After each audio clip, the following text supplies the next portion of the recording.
Assalamualaikum warahmatullahi wabarakatuh. Rekan-rekan mahasiswa, berjumpa lagi kita pada mata kuliah hukum dagang.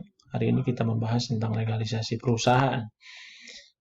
Perusahaan yang didirikan itu harus mendapat legalisasi ya, atau didaftarkan sehingga memiliki hak hukum ya, jelas dan diakui oleh negara ya.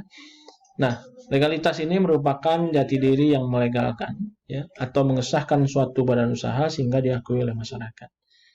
Faktor legalitas ini berwujud pada kepemilikan izin usaha yang dimiliki. Nah, bentuk-bentuknya legalitas ini yang pertama ada nama perusahaan, kemudian merek ya, kemudian surat izin usaha perdagangan (SIUP) ya, yang keempat izin usaha industri, dan yang kelima analisis mengenai dampak lingkungan. Ini legalitas perusahaan. Nah, yang pertama nama perusahaan. Nama perusahaan ini merupakan jati diri yang dipakai oleh perusahaan untuk menjalankan usahanya yang melekat pada bentuk usaha. Ya. Nah, sehingga lebih mudah dikenal oleh masyarakat, kemudian dipribadikan sebagai perusahaan tertentu dan dapat membedakan perusahaan itu dengan perusahaan yang lain. Nama ini juga bisa berdasarkan nama pribadi pengusaha yang bersangkutan atau berdasarkan jenis usaha yang dilakukannya. Yang berikutnya adalah berdasarkan tujuan didirikan. Ya. Nah, ini pengakuan dan pengesahan nama perusahaan. Jadi, apabila tidak ada yang menyangkal, maka nama perusahaan itu dapat disahkan. Ya. Disahkannya apabila kemudian perusahaan yang dipakai itu dalam menjalankan usaha dibuat oleh notaris, maka dia harus diumumkan dalam tambahan berita negara. Ya. Nah, itu kalau kemudian badan hukum, ya. Terus kemudian kita masih ingat kalau undang-undang di lembaran negara. Ya. Nah, apabila ada yang keberatan atas nama perusahaan yang bersangkutan, dapat mengajukan secara tertulis kepada Kementerian Perindustrian dan Perdagangan dengan menyebutkan apa yang menjadi alasan. Ini tata cara dan syarat permohonan. Ya. Yang pertama adalah permohonan diajukan tertulis dalam bahasa Indonesia, ya, harus jelas itu tulisannya sehingga tidak kemudian menimbulkan tumpang tindih dengan makna lain. Terus yang berikutnya adalah permohonan ditandatangani oleh pemohon atau kuasanya, dilampiri dengan bukti pembayaran biaya. Ya. Terus kemudian permohonan untuk dua kelas barang atau lebih dan atau jasa dapat diajukan dalam satu permohonan, ya, yang diatur dalam peraturan pemerintah. Yang kedua, soal merek. Ya. Merek adalah tanda berupa gambar, susunan warna, nama, kata, huruf, angka, atau kombinasi dari unsur-unsur yang memiliki daya pembeda, ya, digunakan dalam kegiatan perdagangan barang atau jasa. Bagaimana proses pemeriksaannya? Nah,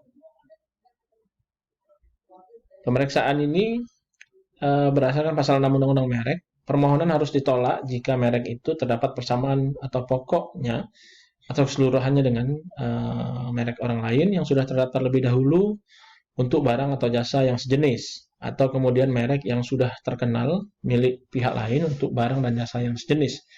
Ya. Yang ketiga, indikasi geografis yang sudah terkenal. Nah, yang berikutnya merupakan atau menyerupai nama orang terkenal, foto, dan atau nama badan hukum yang dimiliki orang lain kecuali atas persetujuan tertulis. Terus kemudian merek itu merupakan tiruan atau menyerupai nama, singkatan, nama bendera, lambang, simbol, dan lain sebagainya. Ya. Terus kemudian merupakan tiruan atau menyerupai tanda cap atau stempel resmi yang digunakan oleh negara atau lembaga pemerintah kecuali atas persetujuan tertulis dari pihak yang berwenang. Di dalam pasal 5 Undang-Undang merek itu tidak dapat didaftarkan apabila merek tersebut mengandung salah satu unsur bertentangan dengan peraturan perundang-undangan yang berlaku, moralitas agama, kesusilaan, dan ketertiban umum. Yang berikutnya adalah tidak memiliki daya pembeda. Jadi merek yang ada itu ada pembeda dengan yang lain. Yang berikutnya telah menjadi milik umum, seperti misalkan bendera Garuda misalkan, ya, itu tidak bisa didaftarkan. Merupakan keterangan atau berkaitan dengan barang atau jasa yang dimohonkan pendaftarannya. Nah, pengumuman merek berdasarkan pasal 25, Pengumuman ini dilakukan dengan mencantumkan nama dan alamat lengkap pemilik merek dan kuasanya, kelas dan jenis barang atau jasa bagi merek yang dimohonkan pendaftarannya. Yang berikutnya adalah tanggal penerimaan. Yang keempat, nama negara atau tanggal penerimaan pendaftaran merek yang pertama kali dalam hal permohonan diajukan dengan hak prioritas. Kemudian ada contoh mereknya. Nah, apabila ada keberatan atas atau sanggahan atas pendaftaran merek, jadi dapat dilakukan selama jangka waktu 3 bulan terhadap merek secara tertulis itu, ya, dengan alasan-alasan serta bukti-bukti yang kuat. Yang kelima, sertifikat merek. Ya, sertifikat merek ini diberikan pada orang atau badan hukum yang mengajukan permohonan pendaftaran selambat-lambatnya 30 hari sejak merek didaftar di dalam daftar umum merek. Ya. Nah, sertifikat tersebut memuat nama, alamat lengkap pemilik atau kuasanya, terus kemudian tanggal pengajuan atau tanggal penerimaan, nama negara, ya, dan tanggal permohonan yang pertama kali apabila permohonan tersebut diajukan dengan menggunakan hak prioritas. Ya.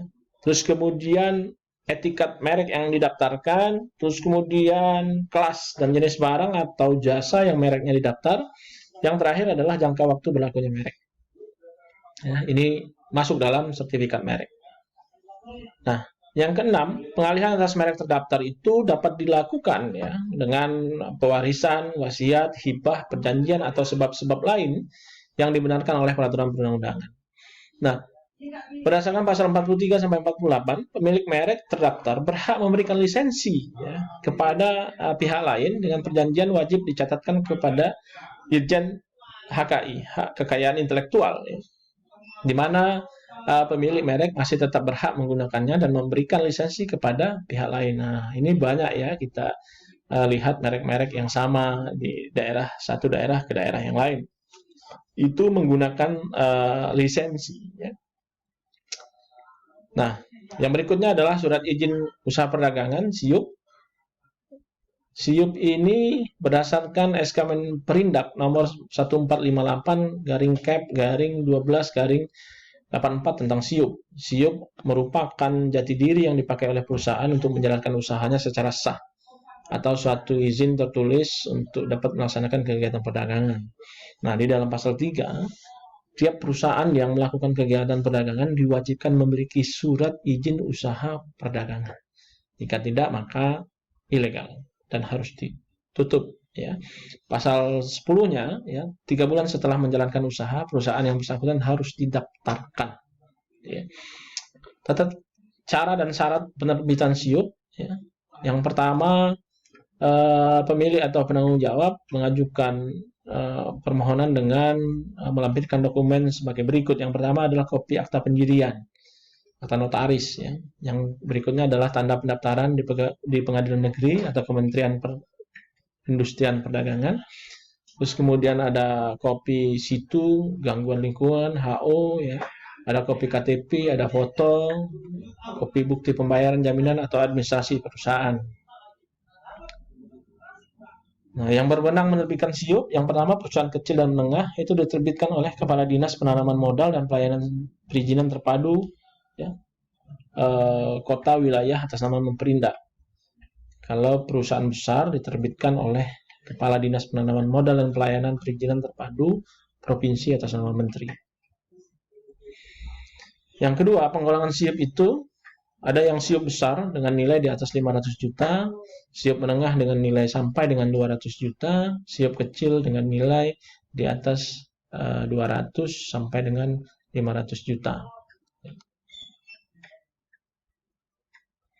Yang wajib didaftar, ya, semua perusahaan kecuali perusahaan jawatan dan perusahaan kecil perorangan, ya, itu harus didaftarkan. Tidak didaftar, ya, diancam pidana tentang kejahatan maksimal 3 bulan atau denda 3 juta rupiah. Ya. Berdasarkan pasal 32 Undang-Undang Pendaftaran. Ya. Terus kemudian pejabat penyelenggara pendaftaran adalah pusat oleh Dirjen, provinsi oleh Dinas Kementerian Perindustrian dan Perdagangan, kemudian kabupaten kota oleh Dinas Kementerian Perindak Kota, gitu ya. Nah, hapusnya daftar perusahaan antara lain, satu, perusahaan menghentikan kegiatan. Yang kedua, akta pendirian itu sudah kadaluarsa, daftarnya sudah lebih dari 5 tahun ya.